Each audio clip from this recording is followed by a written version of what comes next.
आज हम लोग गुडविल के बारे में पढ़ेंगे। ठीक है, तो गुडविल के बारे में आप पहले से ही जानते होंगे। ठीक है, फिर भी हम लोग अगर गुडविल को पढ़ने जा रहे हैं तो थोड़ा सा यहाँ पर हम गुडविल के थ्योरी के पार्ट्स को देख लेंगे। ठीक है, फिर हम गुडविल को कैलकुलेट करने के लिए सीखेंगे। गुडविल जो होता है वो व्यवसाय की प्रसिद्धि या फिर अच्छा नाम या फिर रेपुटेशन मीन्स प्रतिष्ठा होती है। ठीक है, गुडविल जो होता है यह ग्राहक के विश्वास से होता है। ठीक है, मीन्स कि गुडविल जो होता है वो ग्राहक के विश्वास को शो करता है। यह व्यवसाय की प्रसिद्धि के समय बढ़ती जाती है। ठीक है, और जैसे जैसे गुडविल बढ़ता जाता है, जैसे जैसे बिजनेस का रेपुटेशन बढ़ता जाता है, वैसे वैसे ही बिजनेस का जो प्रॉफिट होता है वो भी ग्रो करता है। तो यहाँ पर गुडविल जो होता है वो प्रॉफिट से डायरेक्टली कनेक्टेड होता है। जिस ऑर्गेनाइजेशन का, जिस बिजनेस फर्म का या फिर जिस कंपनी का गुडविल जितना ज़्यादा होगा उसकी जो अर्निंग कैपेसिटी होगी वो उतनी ही ज़्यादा होगी। ठीक है, अब हम यहाँ पर गुडविल के कुछ डेफिनेशंस को देखते हैं जो अलग अलग लोगों के द्वारा दिए गए थे। तो पहला जो डेफिनेशन हमने लिया है वो है स्पाइसर और पेगलर के द्वारा दिया हुआ। तो स्पाइसर और पेगलर ने क्या कहा? तो स्पाइसर और पेगलर ने कहा, goodwill is said to be that element arising from reputation or other advantages possessed by the business which enable us to earn greater profit। तो स्पाइसर एंड पैगलर ने कहा कि गुडविल जो होता है वो बिजनेस का वह एलिमेंट होता है। ठीक है, या फिर बिजनेस का वह रेप्यूटेशन होता है जो बिजनेस को एक्स्ट्रा प्रॉफिट अर्न करने में हेल्प करता है। ठीक है, सिंपल वर्ड में अगर हम कहें तो गुडविल जो होता है वो बिजनेस का वह एलिमेंट होता है जो बिजनेस को एक्स्ट्रा प्रॉफिट अर्न करने में हेल्प करती है। तो ये तो स्पाइसर एंड पैगलर ने कहा। अब हम देखते हैं कि लॉर्ड एल्डन ने गुडविल को कैसे डिफाइन किया। तो लॉर्ड एल्डन कहते हैं, goodwill is nothing more than the probability that the old customers will resort to the old place. ठीक है, यहाँ पर लॉर्ड एल्डन ने कस्टमर्स को बेस बनाया और उन्होंने कहा कि goodwill is nothing more than the probability. Goodwill जो होता है वो संभावना से ज्यादा कुछ भी नहीं होती। ठीक है, जो बिजनेस के ओल्ड कस्टमर्स को एक जगह पर रुकने पर मजबूर करती है। मीन्स कि अगर किसी भी बिजनेस ऑर्गेनाइजेशन का गुडविल बहुत अच्छा है तो उसके जो कस्टमर्स होंगे वो उस बिजनेस ऑर्गेनाइजेशन को छोड़ करके मूव नहीं करेंगे। ठीक है, तो ये लॉर्ड एल्डन ने कहा। लॉर्ड लिंडले ने क्या कहा? तो लॉर्ड लिंडले कहते हैं, the term goodwill is generally used to denote benefit arising from connections and reputation. तो लॉर्ड लिंडले ने कहा कि ख्याति, संबंधों तथा प्रसिद्धों से होने वाला एक तरह का लाभ होता है। ठीक है, term goodwill is generally use to denote benefit. ठीक है, गुडविल जो टर्म है उसका यूज हम बेनिफिट टर्म को डिनोट करते हैं जो कि कनेक्शंस और रेप्यूटेशन से होता है। ठीक है, तो इस तरह से अलग अलग लोगों ने गुडविल को अलग अलग तरह से डिफाइन किया, लेकिन सबका जो मीनिंग है वो एक ही होता है कि गुडविल जो होता है वो किसी भी बिजनेस की प्रसिद्धि, रेप्यूटेशन या एक अच्छा नाम होता है। ठीक है, जो बिजनेस को एक्स्ट्रा गेन करने में हेल्प करता है। ठीक है, गुडविल बिजनेस के लिए बहुत ज़्यादा इम्पोर्टेंट होता है।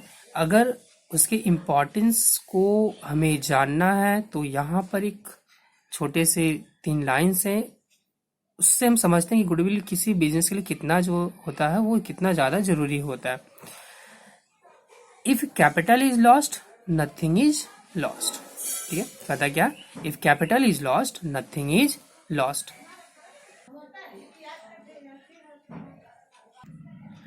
अगर कैपिटल चला गया कुछ भी नहीं गया, क्योंकि कैपिटल को हम दोबारा बना सकते हैं। If customers are lost something is lost. अगर कस्टमर गया मीन्स कुछ आपका नुकसान हुआ, बिजनेस ऑर्गेनाइजेशन का कुछ नुकसान हुआ। And if goodwill is lost everything is lost. Means अगर आपका गुडविल चला गया मीन्स आपका सब कुछ चला गया।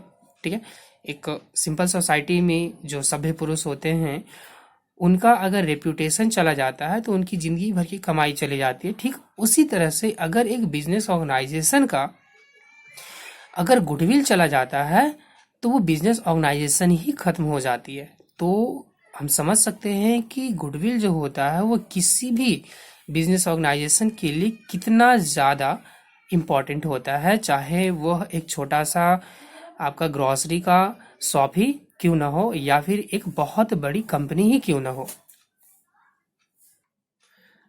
अब हम टाइप्स ऑफ गुडविल को देख लेते हैं। तो गुडविल जो होता है वो 2 तरह के होते हैं। एक होता है आपका परचेज गुडविल और दूसरा होता है आपका इनहेरेंट गुडविल और इंटरनली जनरेटेड गुडविल।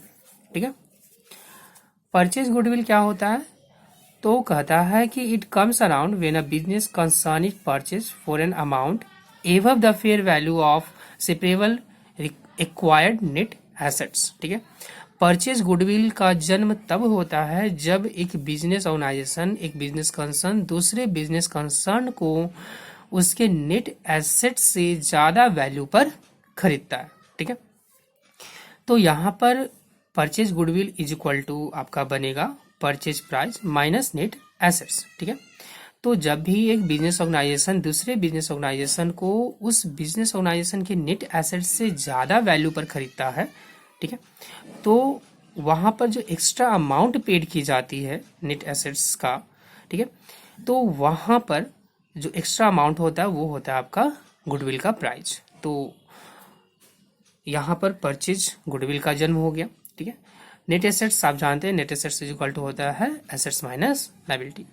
तो ये हो गई आपकी परचेज गुडविल। इनहेरेंट गुडविल और इंटरनली जनरेटेड गुडविल ये बिल्कुल ही परचेज गुडविल का अपोजिट होता है। ठीक है, this is opposite of purchase goodwill and represent the value of a business, value of the business more than the fair value of it's repayable net assets.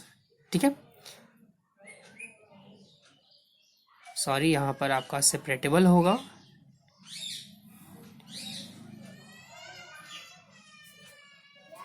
सेपरेटेबल। ठीक है, सेपरेटेबल net assets. ठीक है, तो कहता क्या है कि आपका जो इंटरनली जनरेटेड गुडविल होता है ये परचेज गुडविल का बिल्कुल अपोजिट होता है। ठीक है, and more than the fair value of its separable net assets, और इसकी जो वैल्यू होती है वो नेट एसेट से ज़्यादा होती है किसी भी बिजनेस ऑर्गेनाइजेशन में। This type of goodwill is internally generated and arise over time due to reputation and it can be either positive और निगेटिव। ठीक है, तो इनहेरेंट गुडविल जो होती है वो इंटरनली जनरेटेड होती है, बिजनेस के रेप्यूटेशन से जन्म होता है उसका, और इसे जन्म होने में एक लंबी अवधि का समय लग जाता है। ठीक है, और ये आपका जो होता है वो पॉजिटिव या निगेटिव दोनों हो सकते हैं। तो इंटरनली जनरेटेड गुडविल जो होता है वो परचेज गुडविल से कहीं ज़्यादा इंपॉर्टेंट होता है, क्योंकि कोई भी बिजनेस ऑर्गेनाइजेशन जो होता है वो इंटरनली जनरेटेड गुडविल को खुद जनरेट करता है। ठीक है, एक लंबी समय में। ठीक है, चलिए अब अगला जो है हमारा टॉपिक वो है कैरेक्टरिस्टिक्स ऑफ गुडविल। तो गुडविल की कैरेक्टरिस्टिक्स विशेषताएं क्या क्या होती है। पहला होता है it is an intangible assets. Goodwill जो होता है वो एक इंटेंजिबल एसेट्स होता है, ठीक है।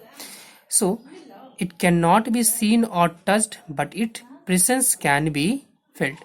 तो गुडविल जो होता है वो एक इंटेंजिबल एसेट्स होता है। सो हम इसे देख या छू तो नहीं सकते, लेकिन हाँ इसके प्रेजेंस को हम फील जरूर कर सकते हैं जब बिजनेस जो है एक्स्ट्रा गेन करने लगेगा तो, ठीक है। हमें पता चलता है या फिर हमें फील होता है कि उस कंपनी की, उस बिजनेस ऑर्गेनाइजेशन की गुडविल जो है बहुत अच्छी है। तो हम बस इसे फील कर सकते हैं लेकिन देख या छू नहीं सकते, ठीक है। तो इस तरह से ये एक इंटेंजिबल एसेट्स होता है। ये इंटेंजिबल एसेट्स होता है but it's not an fictitious assets, ठीक है। यह इंटेंजिबल एसेट्स होता है लेकिन यह एक फिक्टिशियस एसेट्स नहीं होता, ठीक है। ध्यान रखना है हमें कि गुडविल जो होता है वो इंटेंजिबल एसेट्स होता है लेकिन फिक्टिशियस एसेट्स नहीं होता, ठीक है।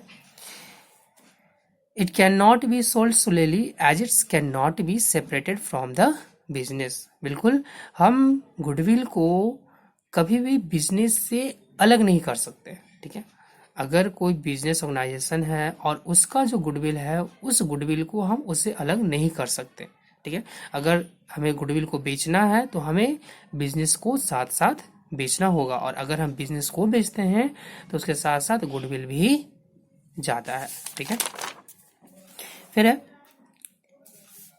It helps to earn super profit. बिल्कुल हम बोल रहे थे कि जो गुडविल होता है वो एक्स्ट्रा प्रॉफिट अर्न करने में हेल्प करता है, ठीक है। यहाँ पर एक्स्ट्रा प्रॉफिट जो है वो सुपर प्रॉफिट है आपका। It is related to the profit earning capacity of the business, ठीक है।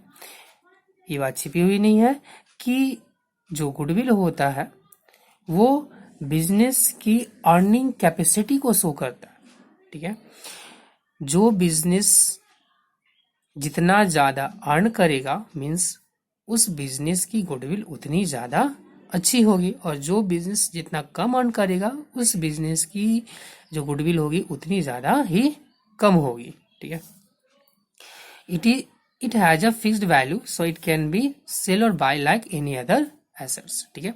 गुडविल की एक वैल्यू होती है जो हम लोग कैलकुलेट करते हैं, तो हम इसे अदर फिक्स्ड एसेट्स की तरह, जैसे लैंड हो गया, प्लांट एंड मशीनरीज हो गई, बिल्डिंग्स हो गया, ठीक है।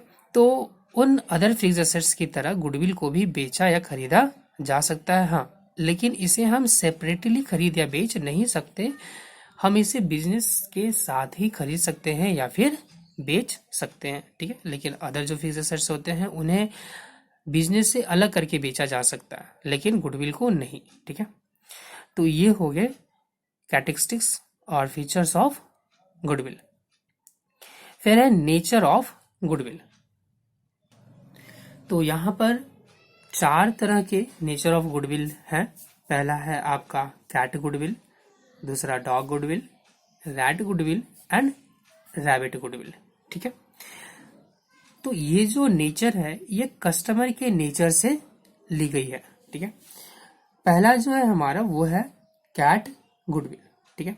मीन्स कि बिल्ली की प्रकृति की ख्याति। तो जिस तरह से बिल्ली को जो होता है वो पुराना घर पसंद होता है, ठीक है। चाहे उस घर का मालिक आए या जाए, बिल्ली को कोई फर्क नहीं पड़ता, बल्कि वो उस पुराने घर पे ही रहता है। ठीक उसी तरह से जो कैट गुडविल वाले जो कस्टमर्स होते हैं, ठीक है, उनको बिजनेस से मतलब होता है, चाहे बिजनेस का मालिक कोई भी हो, ठीक है। तो ये कैट गुडविल हो गया। तो अगर हम डॉग गुडविल की बात करें तो डॉग, जिस तरह से डॉग जो होता है वो मालिक का वफादार होता है, ठीक है, घर का नहीं, ठीक है। अगर मालिक जो है एक घर से दूसरे घर मूव कर जाता है तो डॉग भी उस मालिक के साथ साथ मूव कर जाता है। ठीक उसी तरह से जो डॉग गुडविल वाले जो कस्टमर होते हैं, ठीक है, वह उस किसी भी कंपनी, किसी भी बिजनेस ऑर्गेनाइजेशन के मालिक के वफादार होते हैं, ठीक है। अगर किसी कंपनी या किसी बिजनेस ऑर्गेनाइजेशन या किसी भी फर्म का मालिक अगर उस फर्म को या उस कंपनी को या फिर उस ऑर्गेनाइजेशन को छोड़ देता है तो जो डॉग गुडविल वाले जो कस्टमर होते हैं वो भी उस मालिक के साथ साथ मूव कर जाते हैं। अगर मालिक छोड़कर दूसरी जगह गया तो जो डॉग गुडविल वाले जो कस्टमर होते हैं वो भी उस मालिक के साथ साथ चले जाते हैं। ठीक है, तो वहीं अगर हम रैट गुडविल की बात करें तो जिस तरह से रैट जो होता है, ठीक है,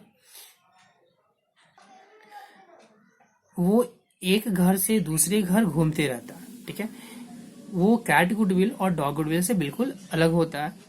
इसका जो स्वभाव होता है, रैट का जो स्वभाव होता है वो कैट और डॉग से बिल्कुल अलग होता है। ठीक है, वो एक घर से दूसरे घर घूमते रहता है, उसे ना तो घर से लगाव होता है और ना ही मालिक से। ठीक है, ठीक उसी तरह से जो रैट गुडविल नेचर के जो कस्टमर होते हैं उन्हें ना तो बिजनेस से मतलब होता है और ना ही बिजनेस के मालिक से मतलब होता है। ठीक है, वो एक जगह से दूसरे जगह मीन्स कि एक बिजनेस ऑर्गेनाइजेशन से दूसरे बिजनेस ऑर्गेनाइजेशन तक घूमते रहते हैं। तो ये होता है आपका रैट गुडविल। और रैबिट गुडविल जो होता है वो छोटे एरिया के लिए होता है। ठीक है, जैसे जो रैबिट होता है वो अपने आसपास मिस जो अपने आसपास का इन्वायरमेंट होता है उसी पर होता है। ठीक है, वो अपने से दूर नहीं जाना पसंद करता, अपने घर से जाना दूर पसंद नहीं करता रैबिट। ठीक है, वो एक छोटे से लोकेलिटी में ही रहना पसंद करता है। तो जो रैबिट गुडविल वाले जो कस्टमर होते हैं वो अपने आसपास की दुकान से ही खरीदना पसंद करते हैं, वो दूर नहीं जाते हैं। ठीक है, तो ये हो गया आपका rabbit goodwill, rat goodwill, dog goodwill और कैट गुडविल। तो ये जो नेचर होते हैं, ठीक है, ये कस्टमर्स पर होते हैं। ठीक है, कस्टमर के हिसाब से होते हैं, तो कस्टमर के हिसाब से ही यहाँ पर गुडविल भी बनता है आपका। ठीक है, अब है आपका factors affecting the value of goodwill. कई सारे ऐसे फैक्टर्स होते हैं जो गुडविल को इफेक्ट करते हैं, जिसमें कि पहला है हमारा नेचर ऑफ बिजनेस। ठीक है, गुडविल नेचर ऑफ बिजनेस पर डिपेंड करता है। ठीक है, जैसे अगर वैसा बिजनेस है, ठीक है, जो डेली यूज की जाने वाली प्रोडक्ट्स बनाती है, तो उस तरह के जो बिजनेस ऑर्गेनाइजेशन होते हैं जो डेली यूज करने की जाने वाली वस्तुओं को बनाते हैं, तो उनकी गुडविल जो होती है वो स्टेबल होती है, क्योंकि डेली यूज की जाने वाली वस्तुएं जो होती है वो ज़्यादा डिमांड में होती है। तो इस तरह से उनका जो गुडविल होता है वो स्टेबल होता है। लेकिन कुछ ऐसी वस्तुएं होती हैं जो डेली यूज नहीं होती। ठीक है, जैसे कि फैशन की वस्तुएं हो गई, तो इनका जो प्रॉफिट होता है वो स्टेबल नहीं होता, जिसके कारण इनका गुडविल भी स्टेबल नहीं होता। तो यहाँ पर नेचर ऑफ बिजनेस जो है वो गुडविल को इफेक्ट करता है। ठीक है, दूसरा है रिस्क ऑफ बिजनेस। ठीक है, ज्यादा रिस्क वाले जो बिजनेसेस होती हैं उनका गुडविल कम होता है, और वहीं वैसे बिजनेस जिसमें रिस्क कम होती है उसकी गुडविल ज्यादा होती है। मोनोपोली ऑफ पावर, मोनोपोली का मतलब होता है एकाधिकार। ठीक है, मीन्स कि मार्केट पर एकाधिकार कर लेना। तो मोनोपोली में मोनोपोली बिजनेस की जो गुडविल होती है वो बहुत ज्यादा होती है। ठीक है, लोकेशन ऑफ बिजनेस, जो बिजनेस का लोकेशन होता है वो भी गुडविल को इफेक्ट करता है, क्योंकि लोकेशन से प्रॉफिट डिपेंड होता है। ठीक है, अगर आपका लोकेशन सही जगह पर है, अगर आप वैसी जगह पर बिजनेस को एस्टैब्लिश किए हुए हैं जहां से आप अपने कस्टमर को आसानी से और अच्छे कम कीमत दाम पर और अच्छे सामान को कस्टमर को उपलब्ध करा पा रहे हैं, तो आपकी गुडविल ज़्यादा होगी, क्योंकि आपका वहाँ पर प्रॉफिट ज़्यादा हो जाएगा। ठीक है, लेकिन अगर आप वैसे लोकेशन पर हैं जहाँ से आपको खर्च ज़्यादा पड़ रही है, ठीक है, और आप कस्टमर से ज़्यादा वसूल रहे हैं, तो इस सिचुएशन में आपकी जो गुडविल है वो कम हो जाएगी। क्योंकि अगर कोई और बिजनेस ऑर्गेनाइजेशन जो है वो सेम प्रोडक्ट कम दाम पर उपलब्ध करा रहा है, तो आपका बिजनेस जो है, आपकी जो बिजनेस की प्रॉफिट है वो कम हो जाएगी। तो यहाँ पर लोकेशन जो है वो बहुत ही ज़्यादा मायने रखता है वैल्यू ऑफ गुडविल के लिए। ठीक है, फिर आपका एफिशिएंसी ऑफ मैनेजमेंट, जितनी ज़्यादा आपकी मैनेजमेंट अच्छी होगी आपका जो बिजनेस है उतना ज़्यादा प्रॉफिट करेगा, और जितना ज़्यादा प्रॉफिट होगा मीन्स कि आपकी गुडविल उतनी ही ज़्यादा अच्छी होगी। गवर्नमेंट पॉलिसी भी गुडविल को इफेक्ट करती है। कभी कभी किसी स्टेट में गवर्नमेंट जो है वो वैसी पॉलिसी ले आती है जो बिजनेस के लिए ठीक नहीं होता, तो वहां पर बिजनेस जो है पूरी तरह से रुइंड हो जाता है, पूरी तरह से वो बर्बाद हो जाती है और उसका गुडविल भी पूरी तरह से खत्म हो जाता है। पीस इन द कंट्री, बिल्कुल, अगर किसी कंट्री में शांति है, अगर किसी कंट्री का वातावरण बहुत ही अच्छा है, तो वहां पर बिजनेस आसानी से ग्रो करता है और उसकी गुडविल अच्छी बनती है, ठीक है। लेकिन अगर किसी कंट्री में सही से डेमोक्रेसी काम नहीं करती है, तो वहां पर जो बिजनेस की जो गुडविल होती है वो सही नहीं होती, बिजनेस वहां पर ग्रो नहीं कर पाता, अच्छे से रन नहीं कर पाता, ठीक है। तो ये फैक्टर्स हैं जो वैल्यू ऑफ गुडविल, या फिर हम सीधा कहें कि बिजनेस, ठीक है, बिजनेस के प्रॉफिट को इफेक्ट करता है। अगला टॉपिक है हमारा need for valuation of goodwill. Need for valuation of goodwill, ठीक है। सवाल ये उठता है कि हम लोग गुडविल को वैल्यूएशन क्यों करें, गुडविल का वैल्यूएशन हम लोग क्यों करें, क्यों गुडविल को हम लोग कंप्यूट करें, ठीक है। देखिए, जो जनरली जो होता है वो वैल्यूएशन ऑफ गुडविल जो होता है वो बिजनेस के लिए, किसी भी बिजनेस कंसर्न के लिए तब जरूरी होता है जब उस बिजनेस कंसर्न को बेचा जाता है, ठीक है। अगर कोई बिजनेस कंसर्न है, मीन्स कि कोई कंपनी है, कोई सोल ट्रेड बिजनेस है, ठीक है, तो वहां पर अगर उसे बेचा जाता है, ठीक है, तो वहां पर उस कंपनी की गुडविल कैलकुलेट की जाती है। लेकिन एक पार्टनरशिप फर्म के केस में, एक जो पार्टनरशिप फर्म होता है उसके केस में वैल्यूएशन ऑफ गुडविल जो है वो कई सिचुएशंस पर जरूरी हो जाती है, ठीक है।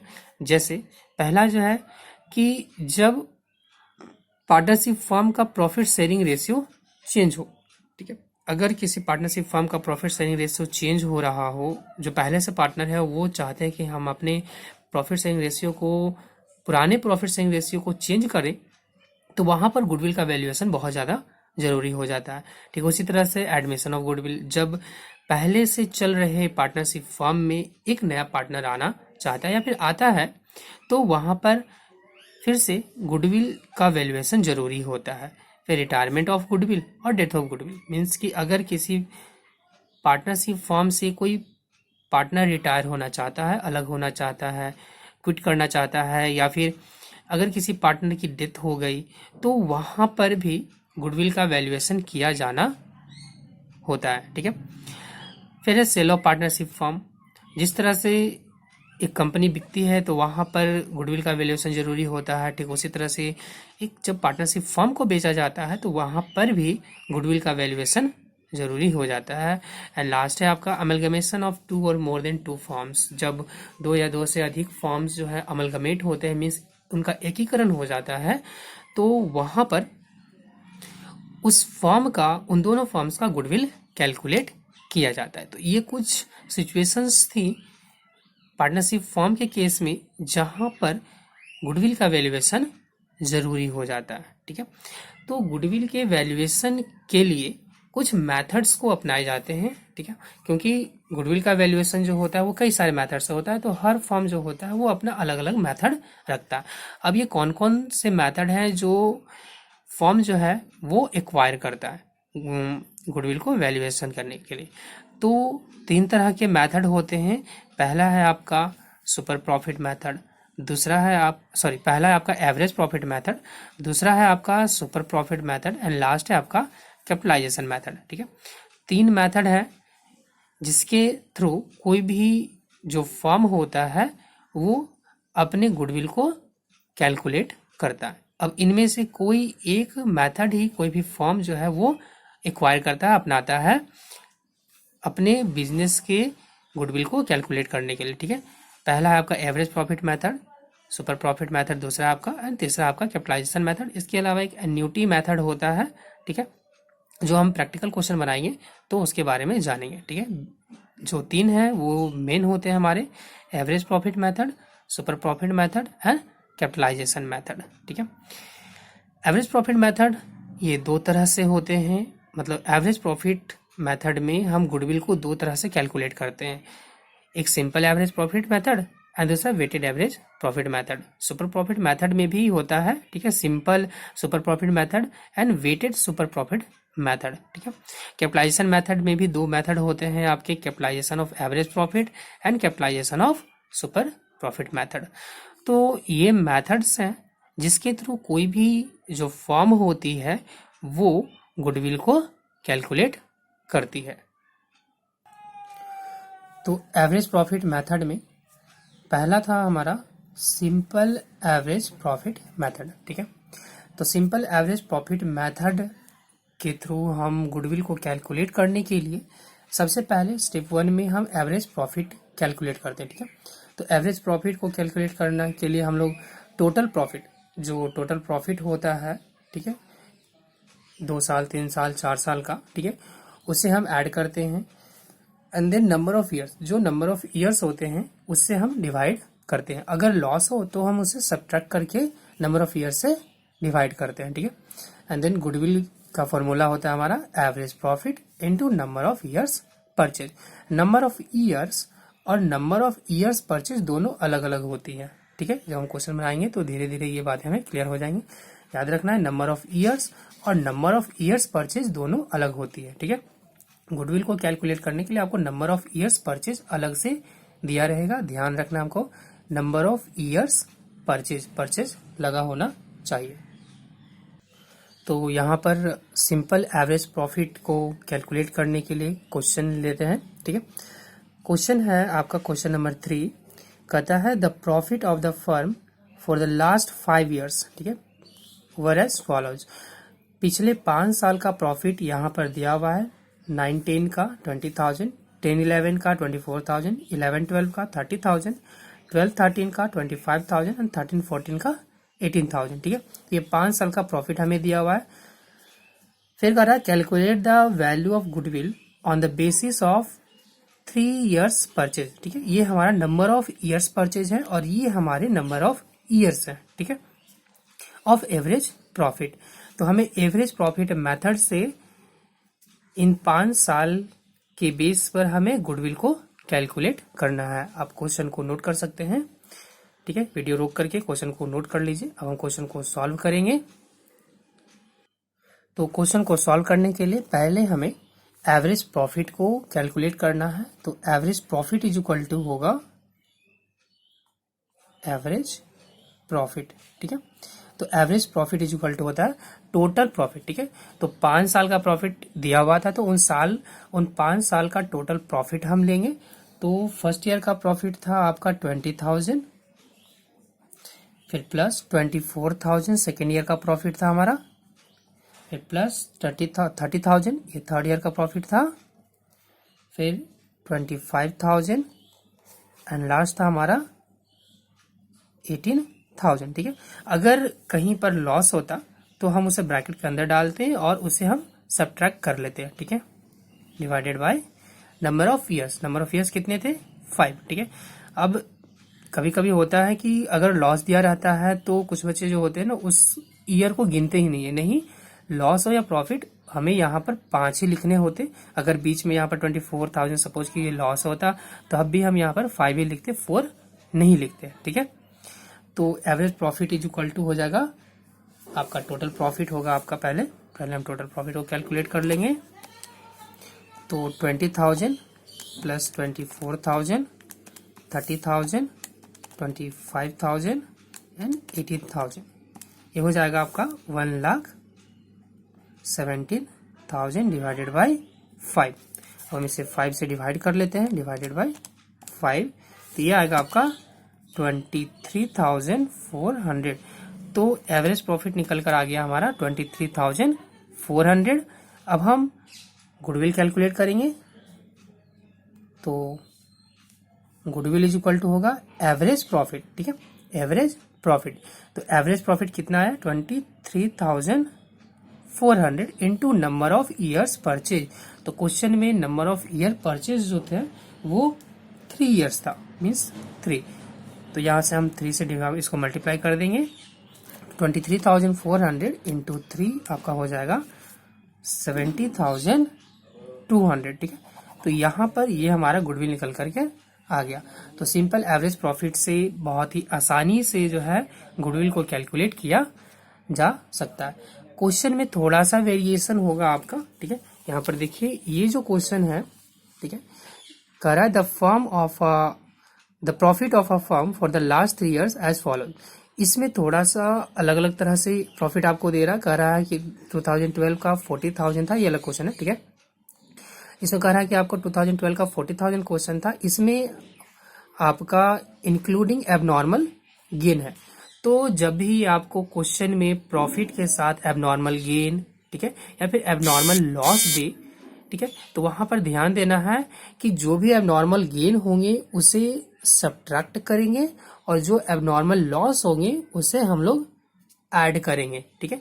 हम किसी भी ईयर के रियल प्रॉफिट को लेते हैं, ठीक है। तो रियल प्रॉफिट को निकालने के लिए हम एबनॉर्मल गेन को या फिर एक्स्ट्रा ऑर्डिनरी गेन को हम लोग लेस कर देते हैं, और जो एबनॉर्मल लॉसेज होता है या फिर एक्स्ट्रा ऑर्डिनरी जो लॉसेज होता है उसे हम लोग ऐड करते हैं, हम एक्चुअल प्रॉफिट पर पहुंचते हैं।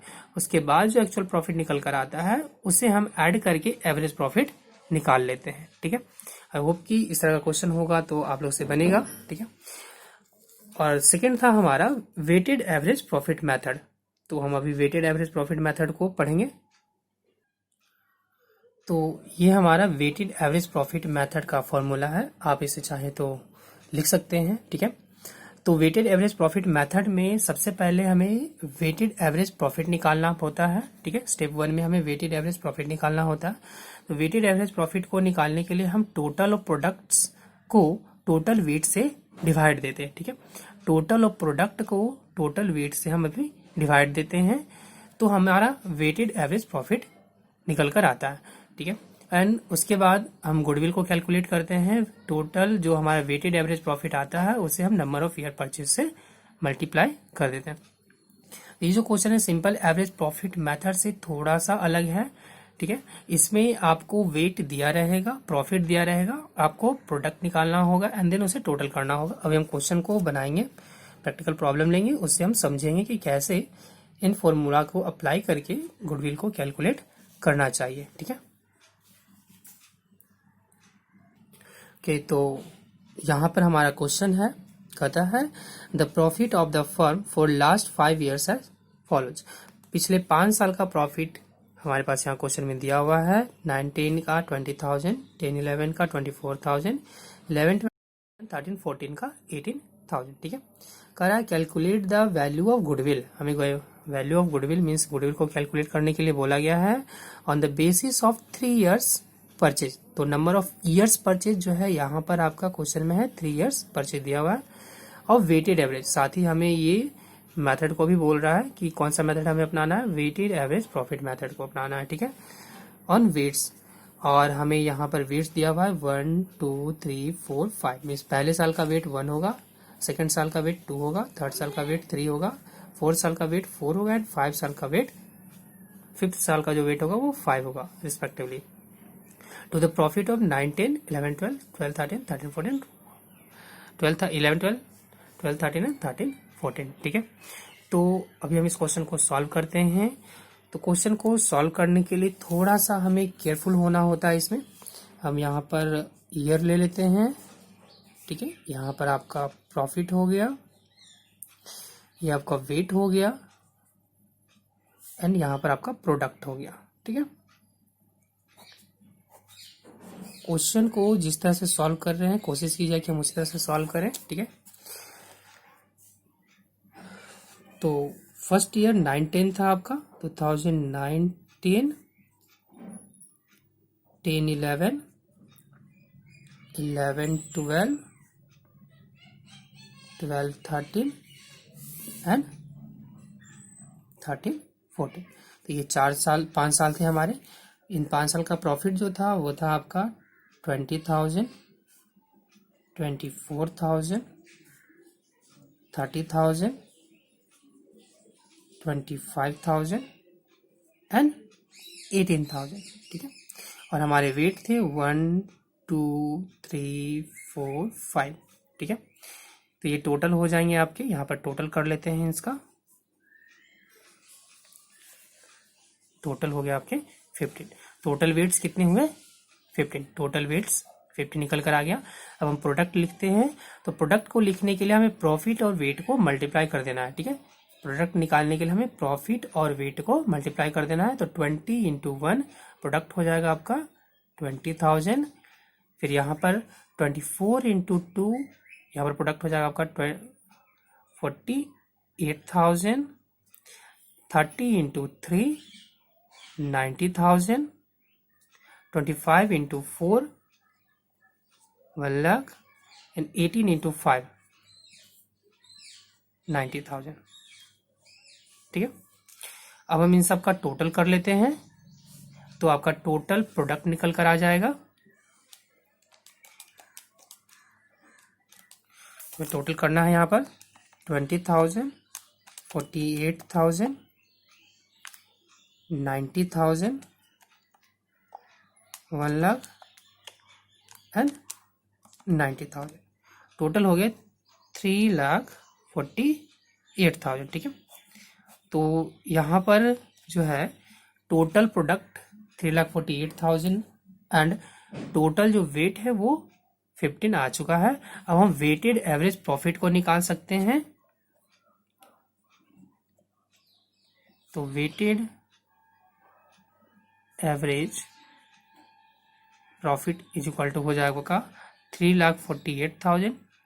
प्रोडक्ट है 3,48,000 डिवाइडेड बाई 15। तो 3,48,000 को हम डिवाइड देते हैं 15 से, तो आपका निकल कर आ जाएगा 23,200, ठीक है। 23,200। तो यहाँ पर जो है हमारा वेटेड एवरेज प्रॉफिट निकल गया। अब हम सिंपली गुडविल निकाल लेंगे। तो गुडविल इज इक्वल टू हो जाएगा आपका weighted average profit. Weighted average profit था आपका 23,200 and number of years purchase जो थे वो 3 ईयर्स दिया हुआ था, 3 ईयर्स, ठीक है। अब हम इसे मल्टीप्लाई कर लेंगे, तो 23,000 इंटू 3 आपका गुडविल निकल कर आ गया 69,600, ठीक है।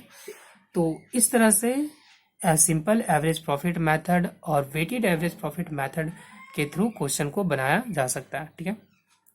सिंपल एवरेज प्रॉफिट मेथड में हम फिर से बोल रहे हैं कि अगर आपको एबनॉर्मल लॉस जो है वो दिया हुआ हो तो उसे ऐड कर देना है, और अगर आपको एबनॉर्मल कोई गेन दिया हो क्वेश्चन में, ठीक है, तो उसे लेस कर देना है उसी साल के प्रॉफिट से, ठीक है। तो इस तरह से हमारा एवरेज प्रॉफिट मेथड जो है वो खत्म हो गया। अब आगे आने वाले वीडियो में जो है हम सुपर प्रॉफिट मेथड और कैपिटलाइजेशन प्रॉफिट मेथड को जानेंगे और उसके थ्रू हम गुडविल को कैलकुलेट करने के लिए सीखेंगे।